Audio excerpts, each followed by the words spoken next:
Fala pessoal, no vídeo de hoje eu pretendo investir numa empresa brasileira que eu acredito que seja uma das melhores ações para 2026 e eu vou explicar tudo do porquê minha tese de investimentos nela aqui nesse vídeo. Eu sei que já faz um tempo que eu não gravo vídeo aqui pro canal, mas eu decidi voltar a gravar vídeo toda semana explicando quais são as escolhas dos ativos que eu estou investindo, das ações, dos fundos imobiliários, explicar por que minha tese de investimento, o que eu vejo daqui para frente para o cenário econômico. Então, no vídeo de hoje eu vou fazer isso, vou escolher uma ação aqui brasileira para investir e quero mostrar para vocês na prática como que eu investi, quanto que eu investi e como que está a minha rentabilidade, porque eu já tenho uma carteira de ações, hoje ela está 100% no exterior, então eu tenho só estoques lá fora, ações de empresas americanas lá fora, porque a parte que eu tinha aqui no Brasil eu acabei vendendo porque eu abri minha consultoria de investimentos no último ano e agora eu só tenho a carteira lá fora e eu quero mostrar para vocês, antes de investir, um pouquinho de como que está minha carteira lá fora, a rentabilidade, os ativos que eu tenho. Então, bora lá pro vídeo. Bom, então como vocês podem ver, aqui está a minha conta da Avenue, ó, tá aqui meu nome e tudo mais. Eu tenho um patrimônio aí nos Estados Unidos em dólares de 11.260 dólares aproximadamente, e um saldo ali que deve ter sido de alguns dividendos. Se vocês viram meus vídeos anteriores, vocês podem ver que eu já tinha ações lá no exterior em dólar nos vídeos mais antigos. Mas, como eu disse, eu vendi a parte que estava no Brasil e deixei só esse patrimônio aqui que está na Avenue. Eu vou mostrar aqui os meus ativos só para vocês verem, né, quais ativos que estão, mas depois eu vou continuar pelo MyProfit, que é um consolidador que eu uso e que mostra melhor a carteira como um todo, a rentabilidade, o lucro de cada ação. Mas, ó, vocês podem ver aqui que eu tenho algumas ações, tenho da Adobe, da Arista Networks, da SML, a Chemical, eu tenho ações da Crocs, da Disney, do Google, JP Morgan, da Microsoft. Isso daqui é um REIT que eu tinha, que teve uma divisão, né, entre um REIT que eu tinha, que era o Realty Income, que teve cisão e deu essa outra empresa aqui, que eu não vendi. Aqui, continuando nas ações, tem o da Paycheck, da Visa e também tem uns ETFs aqui. Mas eu vou mostrar tudo melhor aqui no consolidador do MyProfit. Então, continuando aqui no MyProfit, como que está a minha carteira, né? Está dividido aqui em 75% em ações nos Estados Unidos, vocês podem ver que está em dólar, né? 2.700 dólares eu tenho em ETF e tenho aquele REIT lá que eu tinha mostrado, se eu clicar aqui é o mesmo REIT. Então eu tenho cerca de 11.200 dólares, em reais isso dá mais ou menos 60 mil. Aqui nas minhas posições vocês podem ver que eu tenho um bom ganho em várias ações americanas, principalmente o Google, que é a minha maior posição e foi a minha maior aposta no ano de 2025, e que eu consegui um bom resultado. Depois disso eu tenho algumas com mais rentabilidade, até a CCJ, que é a Chemical, que eu consegui 200%, mas eu não investi tanto dinheiro nela quanto eu investi no Google. Tudo isso me deu um lucro de 21 mil. Aqui na aba de rentabilidade, essa é a minha rentabilidade nos últimos 12 meses em dólar. Eu não coloco em real porque aqui teria variação cambial. E como o real se valorizou frente ao dólar, teve um impacto cambial aqui. E como minha carteira é só em dólar, eu vejo, obviamente, a rentabilidade em dólar, para tirar o efeito cambial.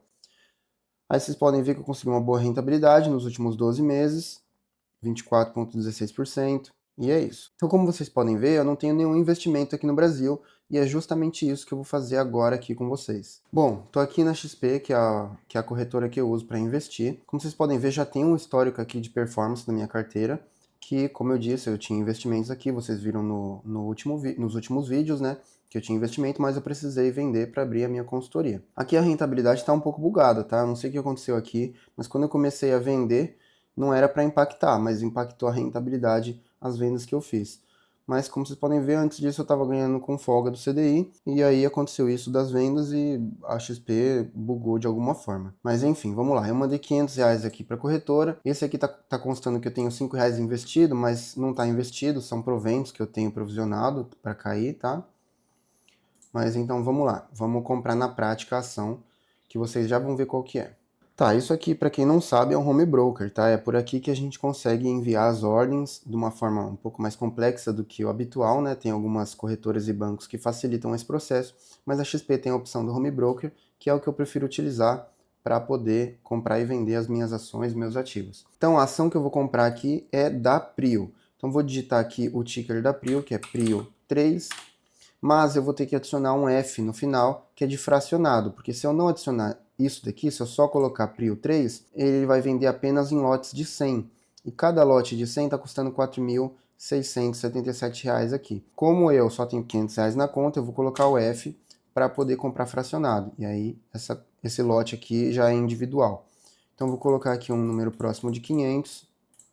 Aqui já passou, então vou colocar 467. Aqui está o preço atual da ação, ela está subindo 3% hoje. Aqui o preço que eu vou lançar, né, 46,77, que é o mesmo. E aqui eu vou digitar minha assinatura eletrônica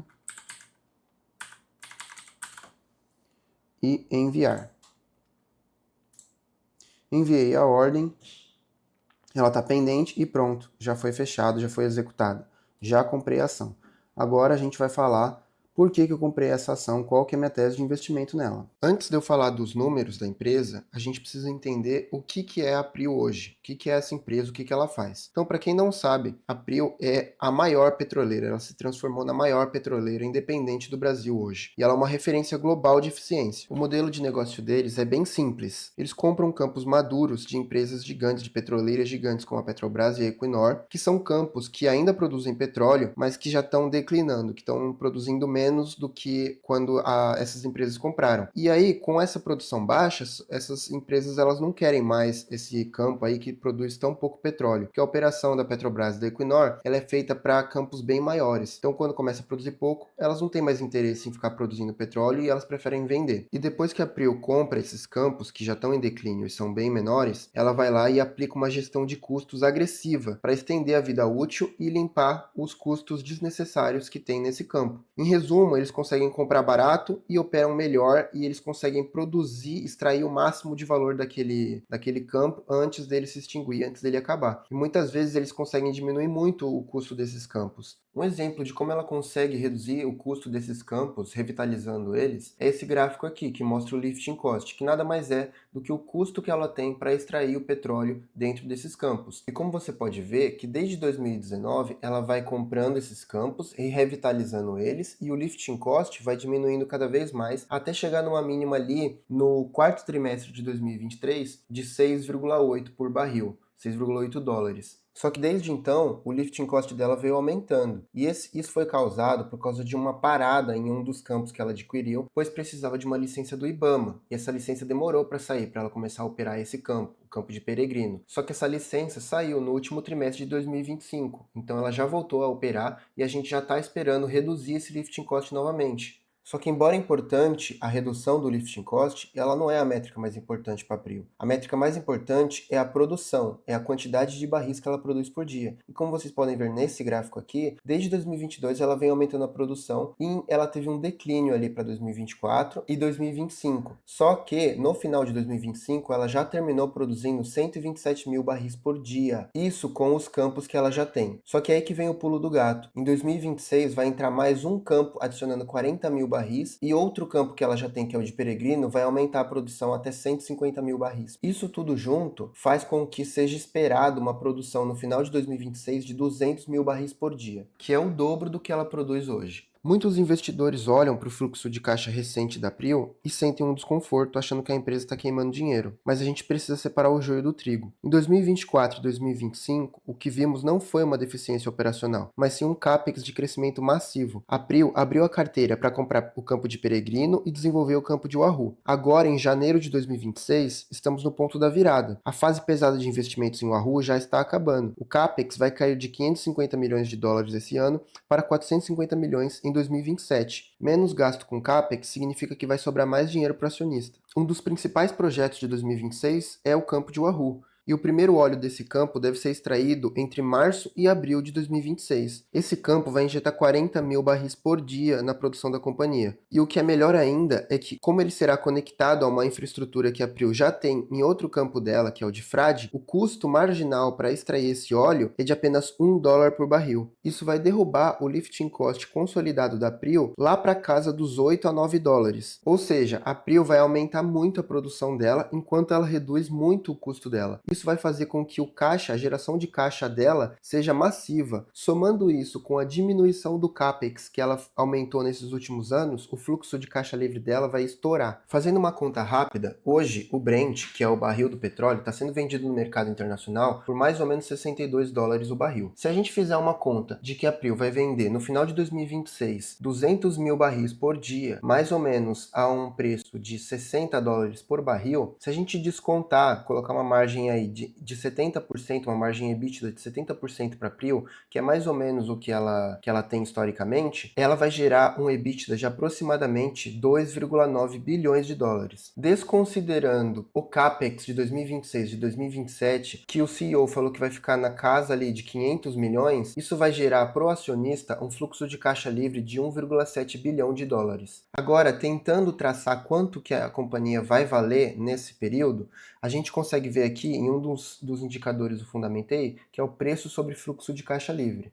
Historicamente, a média do preço sobre fluxo de caixa livre da empresa fica ali no 7. Se a gente pegar esse fluxo de caixa livre que eu acabei de compartilhar com vocês, de 1,7 bilhão de dólares, e multiplicar pela média da companhia, que é 7, um indicador de P sobre FCL de 7, isso vai dar um valor da companhia de 11,9 bilhões de dólares. Multiplicando pela cotação do dólar de 5,30, quer dizer que em reais a companhia deveria valer, nesse período, um valor de mercado de 63 bilhões. Hoje ela está custando 41 bilhões. Isso dá uma valorização de 51%. E essa conta eu fiz considerando que ela vai vender o barril do petróleo a $60, que é um cenário conservador. Se tiver alguma crise no mundo, que é o que a gente está vendo aí do Trump querendo invadir a Groenlândia, e qualquer ruído desses faz a cotação do petróleo subir, ela vai gerar muito mais caixa. Então eu acredito hoje fortemente que a Prio esteja extremamente desvalorizada pela produção que ela vai ter no final de 2026. Então é por isso que eu comprei a Prio hoje e vou continuar comprando enquanto ela estiver nesses patamares de valuation. Eu espero que vocês tenham gostado desse vídeo. Vejo vocês no próximo.